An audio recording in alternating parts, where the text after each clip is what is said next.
few amazing animations like what you would get from Marvel. Are you ready to enter the multiverse of the KTM 390 Adventure? Well, if you are, keep watching.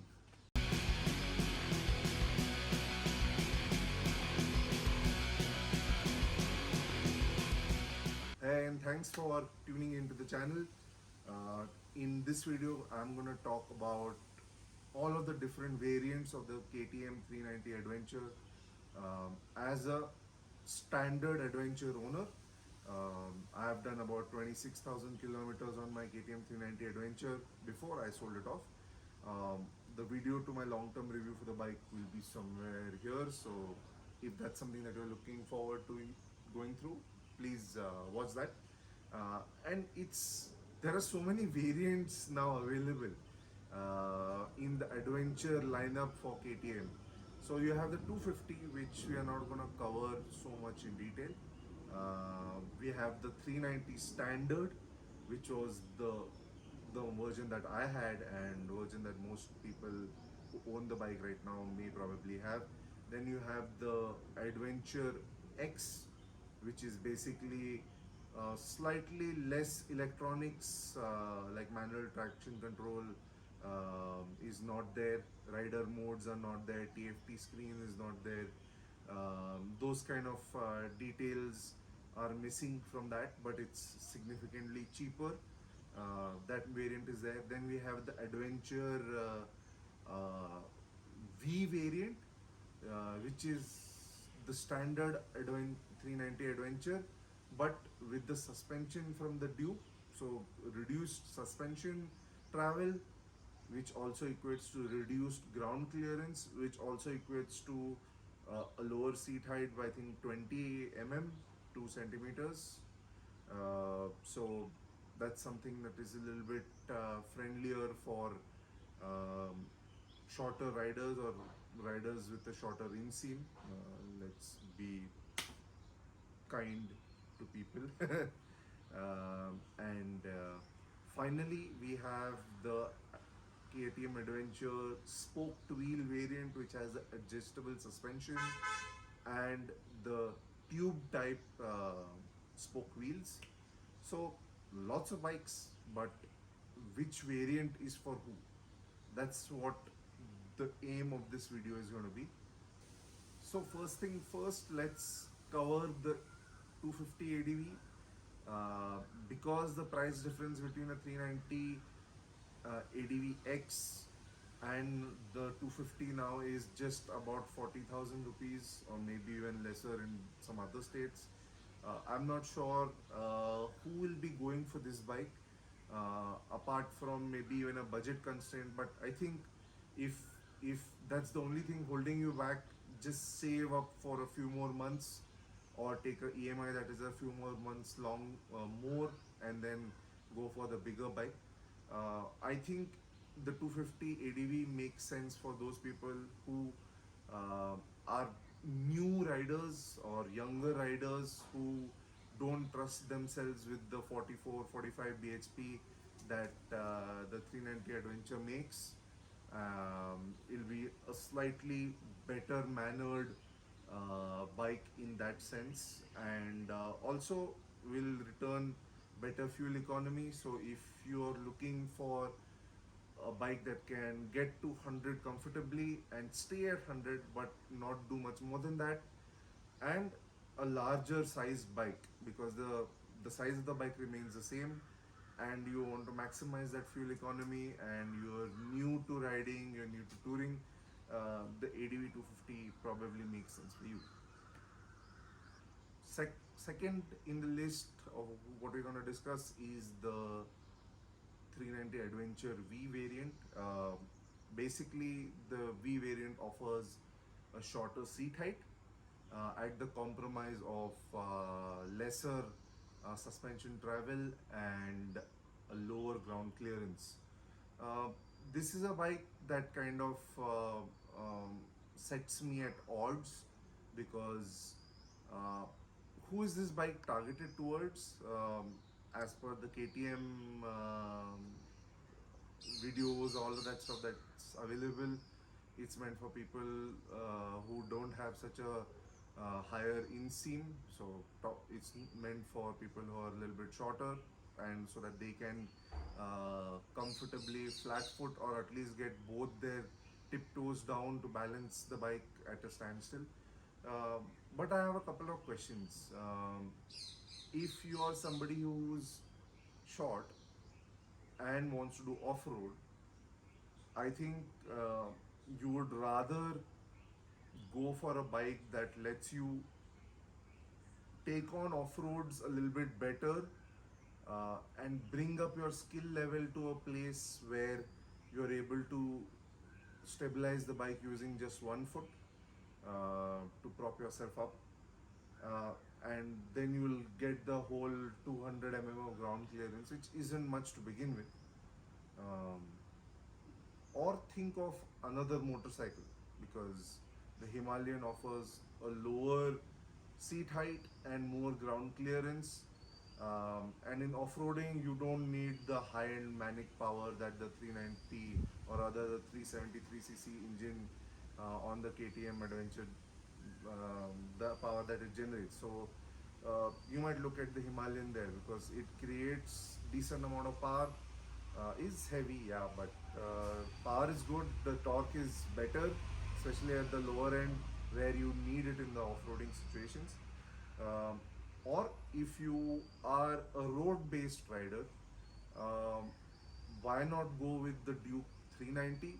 You will save quite a big amount of money, and you will also get a bike that is much better on roads, on twisties, than the 390 Adventure V.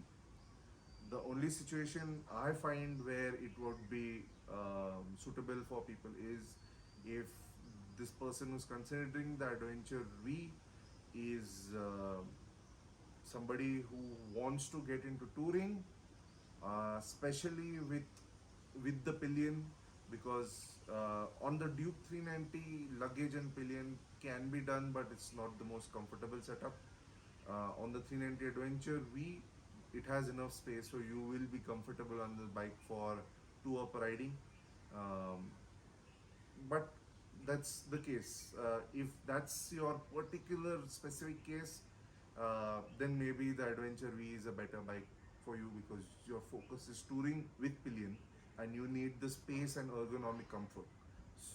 And you don't have enthusiasm to go off-road, and of course with a pillion you usually don't do that kind of stuff.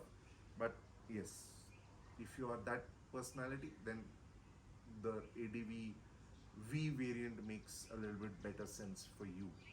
Third up is the Adv X, which is a very smart move by KTM, getting the costs lower so that more and more people can enter the adventure segment of their lineup, because the prices are now becoming really steep.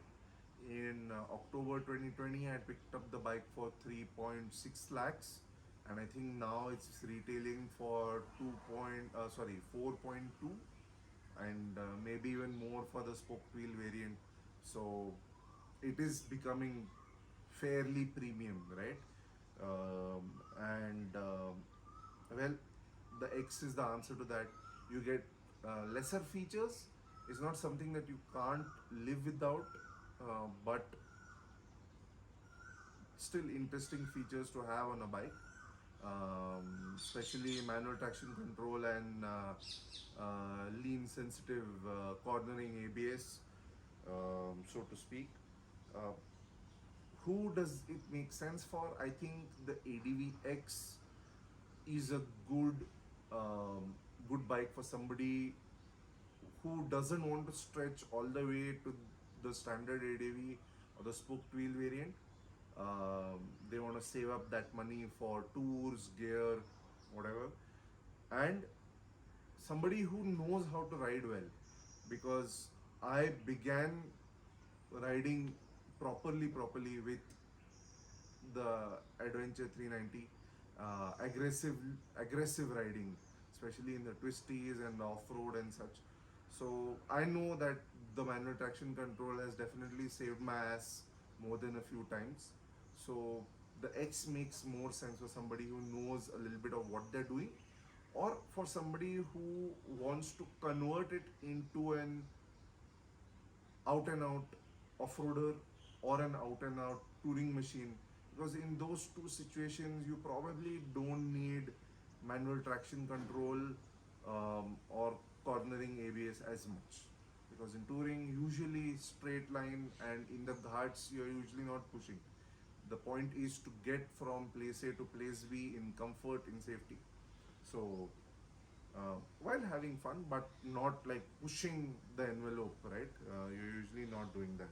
So if you are that kind of rider who knows what they're doing and wants to convert the X by using the saved up money to buy mods that make it more off-road specific or more touring specific, or you just want to save up some money for your tours and gear and stuff, then the Adventure X is a very good option for you. Fourth up, we have the standard 390 Adventure, which I personally feel is a no-brainer. If you have 4.2 lakhs to spend on a motorcycle, you're comfortable with the seat height and the weight of the bike, which isn't much, and what the bike promises, which is a very good road and touring bike and a decent off-roading bike. If that's something that you can live with and that's what you would like to get, then the 390 Adventure Standard is a no-brainer. Just now, finally, to the newest variant, which is the spoked wheel variant. I had a chance to ride this around a track, dirt track on a dirt trail as well. And boy, the suspension and the spoked wheels make a big difference in how the bike behaves and the stability that it offers. I think this variant is meant specifically for people who want to extract the maximum out of the platform, who know what they're doing with the suspension adjustments. They will take the time out to dial in the suspension correctly for different situations that they're traveling across, and it's basically meant for people who will push the bike a lot more than the standard rider of the 390 Adventure format. So it's for dirt trails, off-road enthusiasts, or maybe somebody who likes taking corners aggressively but wants a slightly bigger bike than the Duke 390, because like maybe they're very tall like me, or any other reason why they want to do touring as well on the same bike, but they want a aggressive on the road bike as well. You should get that, because the suspension will let you dial in, suspension adjustment will let you dial in all of these little things like rebound dampening, compression dampening. The preload was always there, so you can make adjustments for that as well. So you can make so many of these changes to the bike that it will become perfect for your specific use case. And if you have the technical know-how or want to have it, and that is what you aspire to, then you should get the Adventure spoked wheel variant. For somebody who's touring, probably it doesn't make a lot of sense to get the spoked wheel variant, simply because it is a tubed spoke wheel. So if you get a puncture, it is going to take a lot more effort for you to plug the gap over there. And also the fact that when you're touring, you can dial in your suspension and then it's just gonna be set on that one setting, and it's gonna cost you a lot more, right? It's gonna cost you at least 20,000 more than the standard variant and a lot more than the X variant. So you should look at those variants if you are looking primarily to tour on this bike. So that's it for this video. Please do share your thoughts, comments about what my approach towards these variants was. Do you have a Would you like to propose something different in terms of how the different variants can be used, or the user profile for the different variants? Use the comment section, or we can always catch up and chat on Instagram. The ID is Tall Guy Rides. So simple nomenclature over there. So if you have any questions, drop a comment or DM on Instagram. That's the end of the video. Thanks for watching.